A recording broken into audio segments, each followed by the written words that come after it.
Carlito Viera, buenas tardes, ¿cómo andás? Buenas tardes, estimada audiencia, estimada teleaudiencia. Tendrías que bajar el Estamos acá. volumen de retorno ahí, me parece. Ahora sí, Dale. muy, muy bien. Acá estamos nuevamente con el gusto de estar con esta teleaudiencia, se puede decir, o Es audiencia en el caso. teleaudiencia, teleaudiencia. Este, bueno, y tratando de justamente tirar algunas reflexiones sobre lo que está pasando en nuestro país y en el mundo. Comparto tu inquietud por los acontecimientos mundiales, nunca como ahora hay una interconexión muy grande, todo influye en todo. Eh, y bueno, estamos allí, la venganza de Celaya por aquel golpe de Estado tan infame. Ahora su esposa es la candidata que está arrasando en una votación en la que justamente habría que ver ahora, el mundo está expectante si le van a dar el poder, porque ya hubo una elección fraudulenta reconocida por todo el mundo en el año 2017, en el cual se usurpó el poder a quien ganó. Quiere decir que en este momento Honduras estaría retomando a la senda de la apertura democrática, con un gobierno que además, con una persona que se plantea ser gobernante, que además está llamando a la democracia directa. Qué bueno, qué situación muy paralela con Uruguay, reivindicando la democracia directa desde el propio gobierno. Qué lindo sería que sintiésemos hablar en esos mismos términos, cuando en realidad, cuando reivindicamos la democracia directa en nuestro país, recibimos críticas, recibimos bastantes acusaciones de desestabilización. Yo me gustaría en estas reflexiones que estamos realizando eh, tomar el tema, porque todas las elecciones se dan en estos países, en Chile, en Colombia, en Ecuador, pasó en Perú, las que se vienen en Brasil, en todas lo que estamos diciendo es que hay una controversia, en que hay un neoliberalismo que está siendo patrocinado por las derechas de todos esos países, con respecto entonces a una política que se quiere frenar cualquier otro intento de política a la que se denomina progresista. Contenidos demos a estos términos. Por ahí también por progresista también se trata de involucrar la palabra populismo, ¿no? Populista, como que ya le han dado un dejo de negatividad, como que el populismo sería algo negativo, como que atender las demandas populares es algo que no debería de ser puesto de manifiesto, como entonces, sin darle el contenido concreto a la palabra populismo, se le está denostando. Bueno, yo le quiero dar contenido concreto a la palabra neoliberalismo y no denostar al neoliberalismo sin ver su contenido. Y el contenido es mejor verlo a través de los acontecimientos, de los hechos. Y yo puedo elegir muchos tópicos para caracterizar al neoliberalismo de derecha, pero podríamos en este momento yo me gustaría tomar cuatro puntos, cómo se planta una posición neoliberal con respecto a cuatro aspectos. El concepto de democracia, cómo se planta en el tema de la seguridad social, cómo se planta en el tema de la inserción internacional del país y cómo se planta en el tema de la vivienda como un bien social. Digo, elijo esos cuatro porque Me quisiera perdí uno, me desarrollar perdí uno, me perdí uno. ¿Uno era?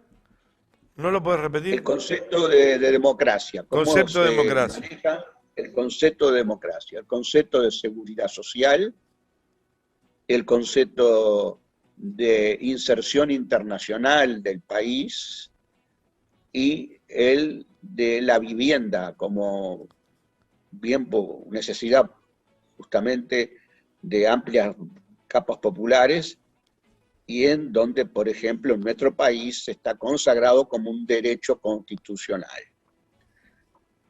¿Cómo se plantea entonces? Yo empiezo por el tema de la democracia, que de alguna manera lo estábamos tocando.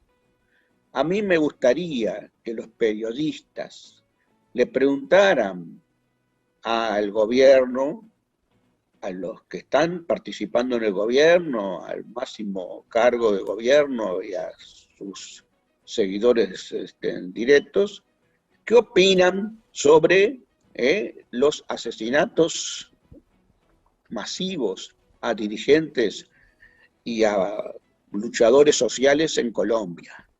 Si eso es una democracia que después del acuerdo de paz los paramilitares hacen y deshacen a su antojo. Más de 400 o 500 muertes hay en Colombia por asesinatos políticos de manos de los paramilitares y no hay un gobierno que se haga cargo. Yo le preguntaría si ese es el concepto de democracia que entendemos válido. Yo le preguntaría si la represión que ha habido a las movilizaciones en Chile por más igualdad, por más justicia social, en un país que crece sí económicamente, pero tiene una distribución de la riqueza muy pésima, muy mala, y donde los servicios públicos no llegan a la mayoría, si le parece que la represión que ha habido en Chile es un ejemplo de democracia.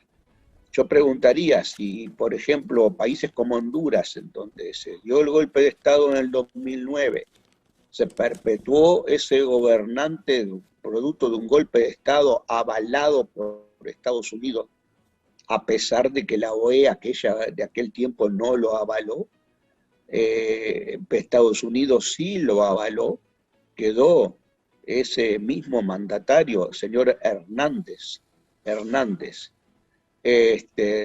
gobernando, luego se presenta a elecciones, a reelección, y hay un fraude evidente en el 2017. Si esa Honduras, ¿qué votaba en la OEA cuando se trataban temas como la represión del gobierno en Venezuela? Cuando se plantea el tema Venezuela, cuando se plantea el tema Cuba, ¿qué votaba Honduras? ¿Qué validez podía tener un voto de un país en donde el gobernante está indagado por narcotraficante?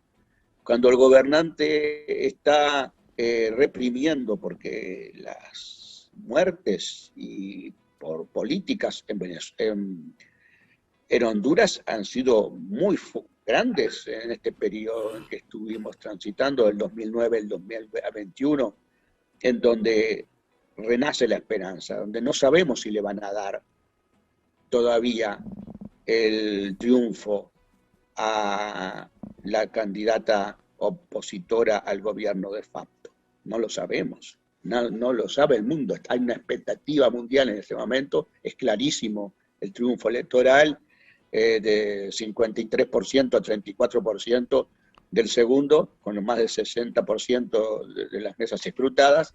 Entonces, no se sabe todavía, porque además muy demorado, si le van a dar. Bueno, el concepto de democracia. ¿Qué opinamos sobre de la actuación de la candidata Fujimori en Perú, en donde planteaba objeción a las elecciones? ¿Qué planteamos? ¿Qué opinamos? ¿Qué opinan, señores gobernantes? Ya que se los preguntan los periodistas muchas veces a todo el mundo, nadie le pregunta qué opina cuando Bolsonaro dice de que él no sabe si va a aceptar el triunfo de un opositor en Brasil, como lo ha dicho expresamente. ¿Qué opinan sobre lo que pasó en los Estados Unidos, el asalto al Capitolio? la posición de Trump de considerar que si las elecciones no las gana él, no son válidas. ¿Qué opinamos sobre lo que la oposición venezolana, que todo el tiempo planteó y las cosas que hizo con actividades terroristas o no son terroristas esas? Bueno, Cuando justamente perdóname, pero para sumarte algo que nombraste anteriormente, Juan Guaidó está representado en la OEA. ahí está. El concepto de democracia es tan fabuloso que a un autoproclamado se le da todas las prerrogativas, ¿verdad? El concepto cuando hay elecciones en Venezuela, si las gana el gobierno, el chavismo, se consideran que no valen, que son fraudulentas, sin ningún elemento de prueba. Y por ahí todo el mundo atrás, los periodistas, la OEA, todo el mundo atrás aplaude esa posición. Cuando participa la oposición y gana la oposición las elecciones, esas valieron. Ganaron unas elecciones parlamentarias.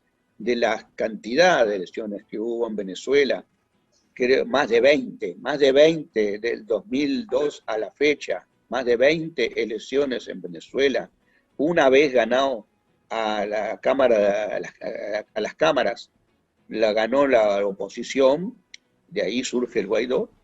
Esas fueron las únicas válidas, las otras 19 no fueron válidas. Entonces, como que este concepto, yo lo... Y además, estas opiniones, como la de Ópez Pasquet, en este momento en Uruguay, en donde dicen acá los que están gestionando el referéndum no están queriendo derogar los artículos en sí, lo que están queriendo es desestabilizar el gobierno para que en adelante las medidas que tome sean desacreditadas. Pero qué criterio más sesgado. Yo le diría que se están intentando efectivamente derogar los artículos en sí, porque se consideran nefastos para la ciudadanía y para los derechos de la población, y sí señor, ¿y qué problema hay ese ejercicio de la democracia? Estamos tratando de desacreditar, no de desestabilizar, de desacreditar a un gobierno que toma medidas antipopulares. Eso es lo que se está haciendo y no hay por qué rasgarse las vestiduras porque se está asumiendo democracia directa. Entonces yo diría que por ahí yo noto una característica de todos estos gobiernos que son neoliberales, todos caminan hacia el mismo lado, todos son contestes en lo mismo, todos son demócratas cuando les conviene, y cuando no les conviene el concepto no vale. Y bueno, esa es una característica. Ahora, a mí, el otro tema que me parece muy relevante es cómo se toma el tema de la seguridad social. Los neoliberales quieren, de alguna manera, evitar el gasto público. Pero el gasto público, por favor, es algo que provee de servicios públicos a las personas y sobre todo trata de acercar esos servicios públicos a los más vulnerables, a los que más lo necesitarían con cierto apoyo. El servicio público entonces son la salud, la educación, la vivienda y la atención a la cobertura social en general. Entonces, el abordaje del tema de la seguridad social, para mí, es de un enfoque brutalmente neoliberal. Porque alguien se ha preguntado por qué tanto ahínco en ese aspecto, por qué tantos tiempos de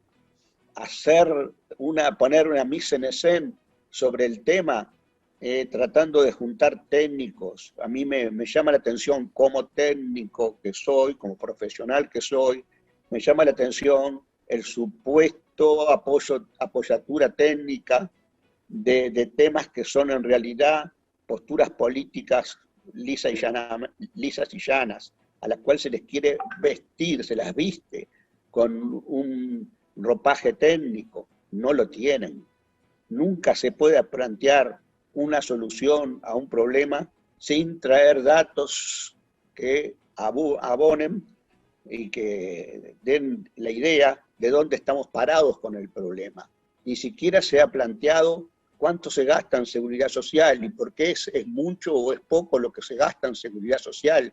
Lo que se quiere es no gastar, para que no gaste el gobierno, para que no le ponga impuestos a los que pueden sí financiar el gasto público. Para eso se quiere. Y no le quieren poner impuestos a esos porque dicen que esos son los que invierten, y si invierten van a darnos empleo. Entonces los que tomamos empleo, que es el grueso de la población, tendría que estar agradecida que no se le ponga impuestos a los que más tienen, a los que más ganan o a los que más acumularon riqueza.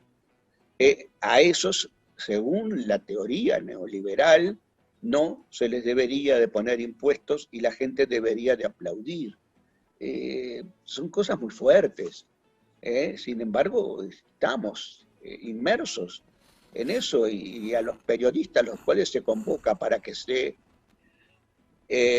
informen y se formen, qué palabritas, las dos verbos muy interesantes, que se informen como si los periodistas no tuvieran esa cualidad, justamente ser Es más, estudian para eso. Exactamente.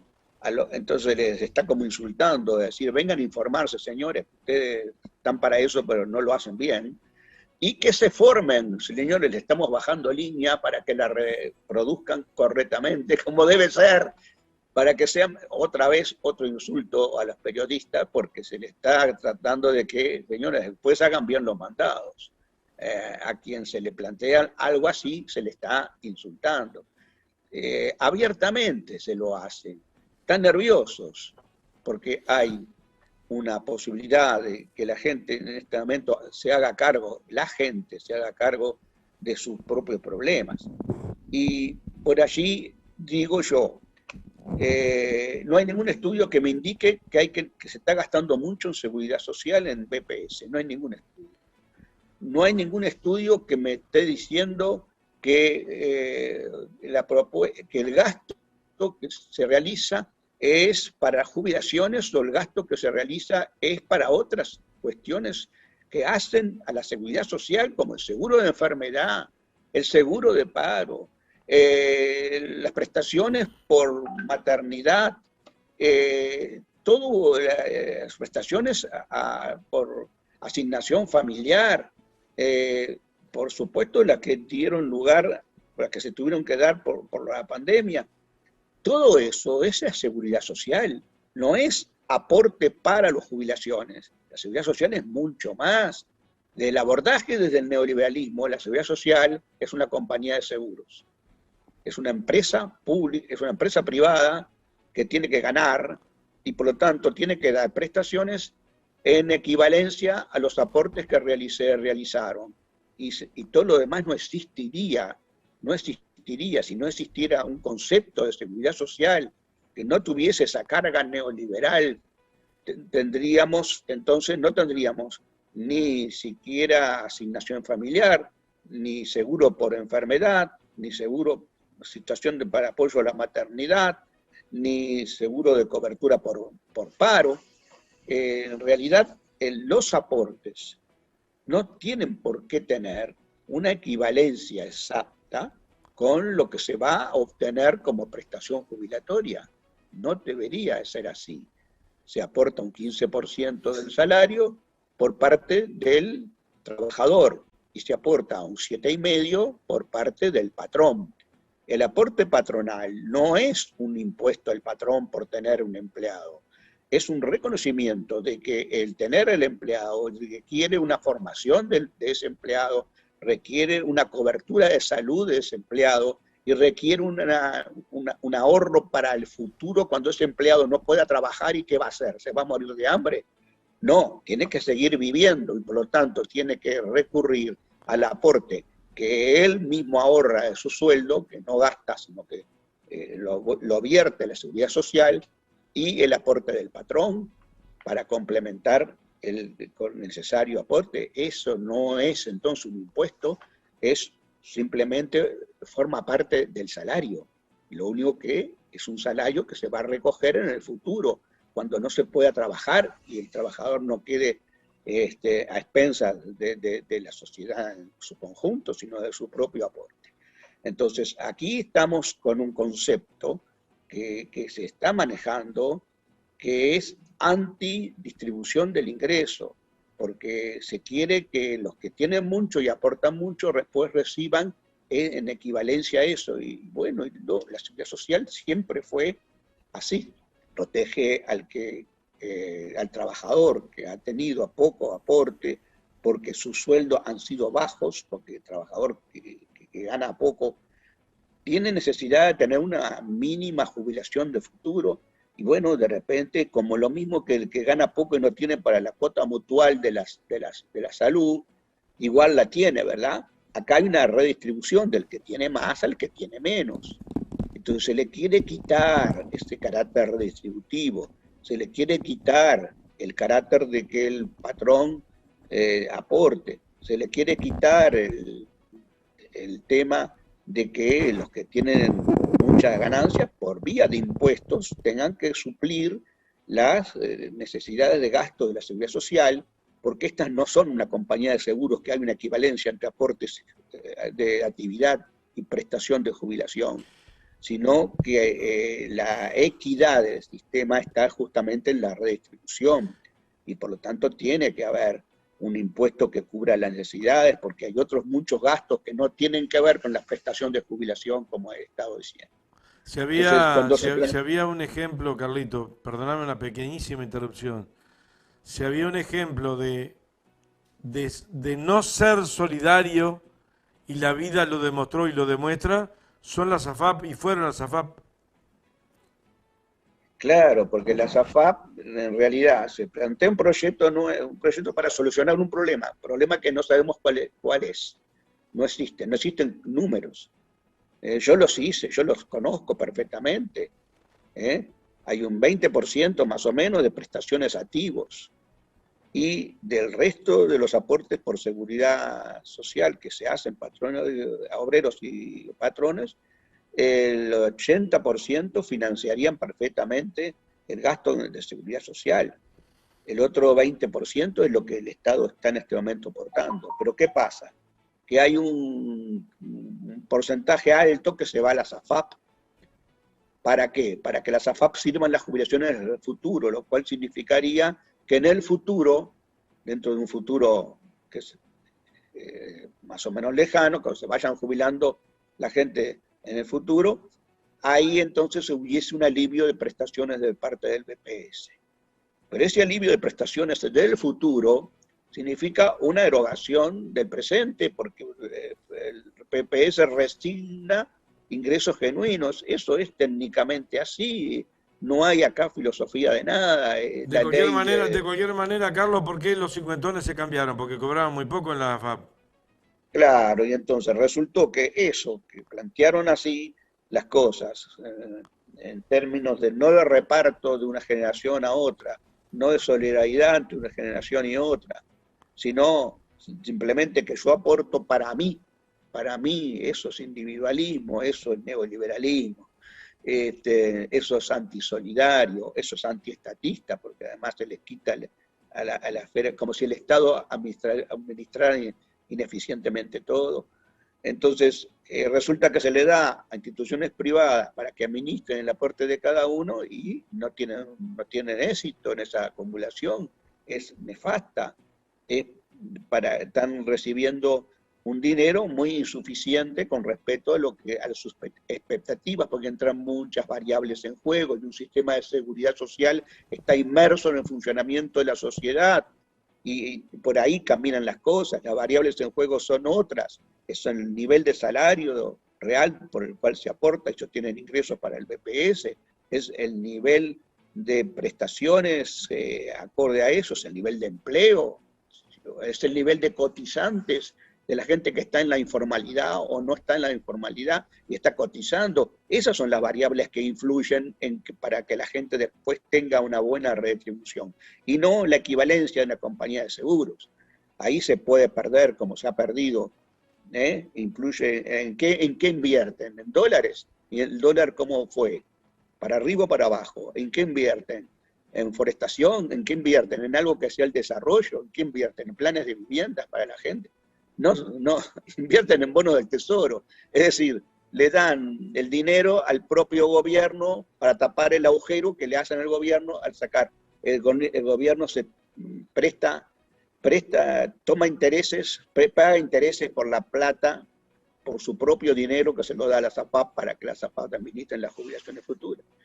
Entonces, por ahí no hay ninguna autocrítica, plantean extender el sistema FAT a todo el mundo, plantean ¿Sistema que las qué? cajas sean también por el sistema FAP, entonces mezclan en todo, en la misma bolsa ponen la caja militar, la caja notarial, la caja bancaria, donde son temas distintos, cada cual, si cada grupo de personas se sectorializó, se constituyó su propia caja, bueno, puede ser que se considere como algo no adecuado porque no participa en la solidaridad global del conjunto, pero históricamente tiene sus raíces, tiene sus fundamentos, y en el caso de los bancarios, ahí ellos tienen, digamos, diferentes regímenes porque han aportado mucho más, no aportan el 15%, y han conseguido por luchas gremiales que la patronal bancaria, que es poderosa, aporte, que es un salario indirecto, un aporte también más importante que el 7,5%. Entonces, si los bancarios tienen ese sistema, y si los bancarios tuvieron hace un par de, no sé, 5 o 6 años, un impuesto bastante grande sobre sus pasividades para complementar caja bancaria, no las señores, por favor, el nivel de desequilibrio no es grande, no es atendible, pero no es grande, pero no me la equiparen a una caja militar que no tiene un patrón bancario que aporte, que no tiene más que la aportación de los propios militares, que son del 10% de los egresos de la caja, que tiene prestaciones totalmente diferentes al resto de las prestaciones. Se jubilan con un cargo superior. Mirá, si uno que está trabajando de capataz, cuando se jubila con el cargo de jefe de obra. Es así, no es lo mismo, no es lo mismo que en las demás cajas. O la Las caja pensiones militar, o la son... caja militar. La caja militar, digo, tiene privilegios muy grandes que surgieron con la época de la dictadura, cuando se implantó el estado de guerra interno. Desde ahí tiene privilegios. Entonces no se puede equiparar esa caja a la problemática, ni a la situación financiera, ni que hablar de las demás cajas. Entonces la solución para ellas no es sean todas AFAP de acá en adelante. Es totalmente absurdo, e inequitativo. Y se habla de mayor equidad. Y la equidad a la que se alude es que cada uno tenga una jubilación acorde con lo que aporta. Esa es la equidad a la que se alude. Yo digo, ese término de equidad para mí es muy limitado, porque debería de ser equidad, es para mí que haya una redistribución mínima a todos los ciudadanos, independiente de su aporte, y que el Estado se haga cargo. Eso es equidad. Bueno, por ahí estamos, quizás lo que aquí el énfasis se pone en la inequidad, que significa para los que tienen altísimos sueldos que después tengan tope jubilatorio, se alude a eso como inequidad. Para mí esa es una inequidad menor en todo caso, no le llamaría inequidad, le llamaría redistribución del ingreso, que puede surgir ahí sí para esas personas que tengan su AFAP, que tengan su complemento de aportación, que contraten un seguro, pero no es esto lo que se está hablando. A mí me gustaría que la reforma incluyera, bueno, va a haber mayor cobertura por enfermedad, mayor cobertura por antigüedad, por una cantidad de servicios públicos, servicios sociales que tienen que ver con un sistema de seguridad social. Ese es un punto. Por ahí lo vemos al neoliberalismo y por ahí vemos entonces por dónde se arranca en el gobierno uruguayo. El tercer punto, bueno, quizás no me queda mucho tiempo, ya lo hablé la vez pasada, es la inserción internacional, cómo se pretende que un país tenga libre comercio con todo el mundo y cómo no se dan cuenta de que hoy el mundo se abloquela, de que se están formando, África se está formando en un mercado común y está avanzando enormemente, África. El sudeste asiático también. China tiene su zona de influencia. La Unión Europea ya está. Estados Unidos tienen con México y con Canadá. Entonces, el Mercosur es un intento de que Uruguay es particularmente a quien le sirve, porque es un intento de fortalecimiento mutuo para esa competencia internacional entre bloques en este momento en el mundo. Te olvidaste de un bloque interesante en América Latina, que es el ALBA TCP. El ALBA TCP, pero como que le falta mucho. Y sí. Debería de constituirse, pero no está en el papel. Están en eso. Entonces, si América Latina no va junta, no sé, va al muere en este momento en el terreno internacional. Y ni que hablar, si Uruguay va solo, Uruguay no tiene. Entonces, esa falsa planteamiento en aras de la libertad de comercio fue la reivindicación histórica, porque los españoles no nos dejaban comerciar nuestros productos sino con ellos, como colonia. Eso es distinto. Libertad de comercio es lo que sí practicamos, comercializar con todos los países del mundo, pero no atarnos a carros que después es como si tuviésemos nuestro botecito y lo que puede navegar en un mar más o menos tranquilo, pero en la correntada mundial se lo llevan. Nosotros no tenemos capacidad de negociación ninguna, solos en el mundo. Entonces la apertura negociada es lo que más corresponde y la apertura negociada es en el marco de un grupo como el Mercosur. Eso es lo que ahora, si se quiere romper el Mercosur, si quiere dividir para reinar, si se quiere seguir la política que siguió Inglaterra para sus colonias. Bueno, así sí. En realidad nuestro surgimiento como país tiene que ver con el divide para reinar.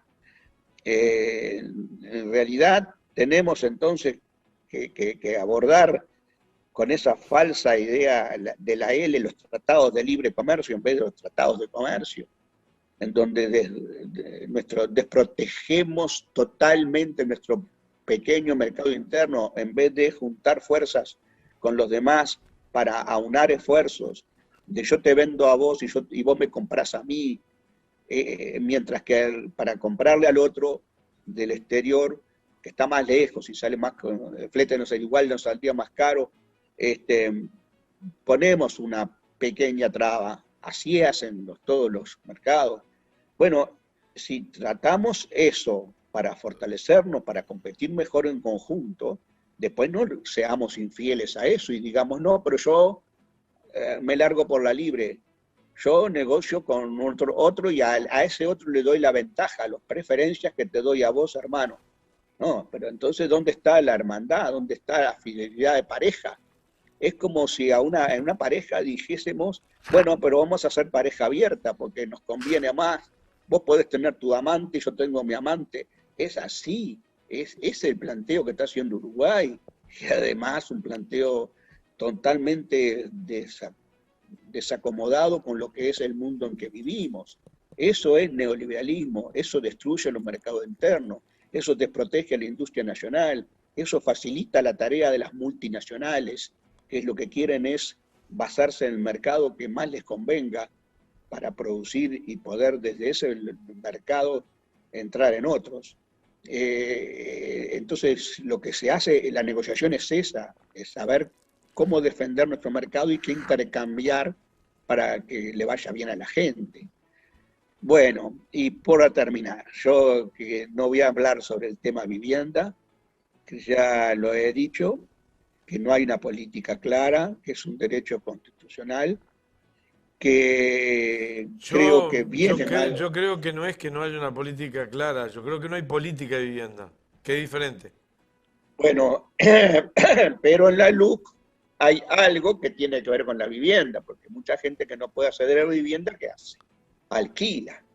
Ah, Y en el alquiler de la vivienda, entonces, ¿qué hacen los inversores que dicen, yo si alquilo, capaz que no puedo sacar al inquilino si no me paga rápido? Yo tengo que alquilar a aquellos inquilinos que además tienen un año más.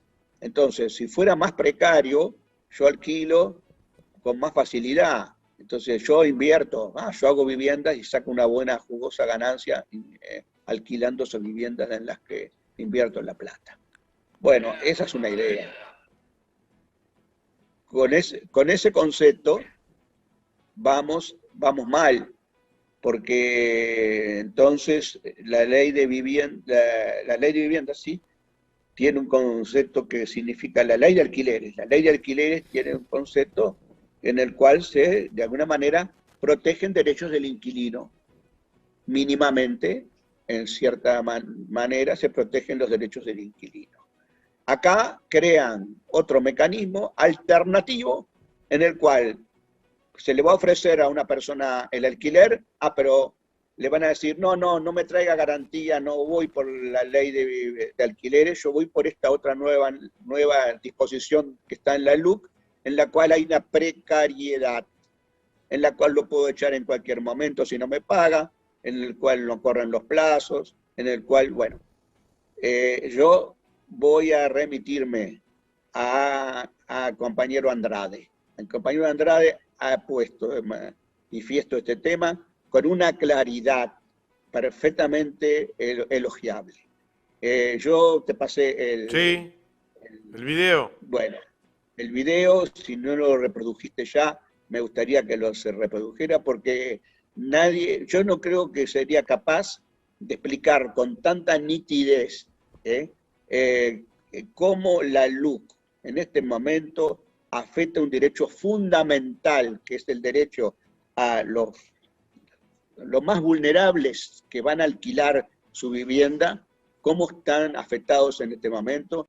Yo me remito a que si puedas pasar ese video de Andrade, en el cual lo pone de manifiesto, lo explica con una perfección que yo no sería capaz de hacerlo. Bueno, Nos tenemos que eh, ir, Carlito, pero ok. dame aunque sea un minuto o dos, nomás porque nos tenemos que ir en realidad, estamos pasaditos, pero vos además de ser docente y economista, Indamay, sos dirigente político. Eh, un título de lo que pasó ayer y otro título de lo que va a pasar el domingo 5 de diciembre. Bueno, ayer quedó de manifiesto que las fuerzas sociales tienen una sensibilidad alta, no la máxima, pero alta, que en la parte de los trabajadores ha habido una acumulación importante y yo creo que es el factor fundamental, pero creo que en los pequeños propietarios, ¿sí? Los pequeños comerciantes, pequeños industriales, mediana y pequeña empresa, por ahí hay una situación en la cual me parece a mí que queda en evidencia que hay mucho que trabajar, que aquella concertación para el crecimiento de los años 2002 fue importante, que esto se abandonó, que por ahí hay un puente que tirar entre la pequeña y mediana empresa y el sector trabajador, indispensable, indispensable. Esa es mi reflexión sobre las elecciones de ayer en las que el gobierno pierde. El gobierno pierde una vez más, luego de que perdió ya creo que la cuarta, la quinta elección de sectores sociales.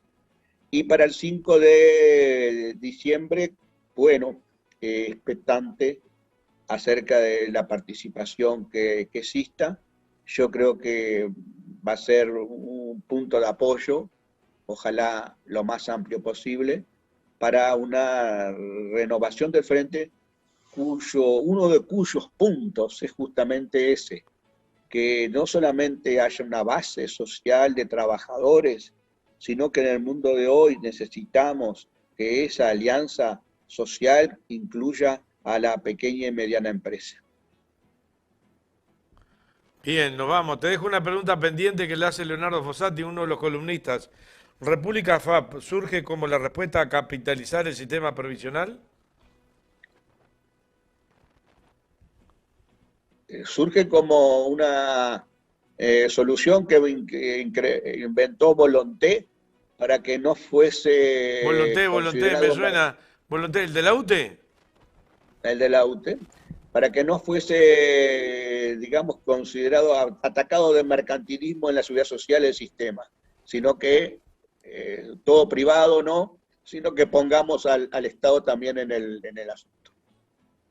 Bien, nos vemos. Gracias, A ver. Carlito.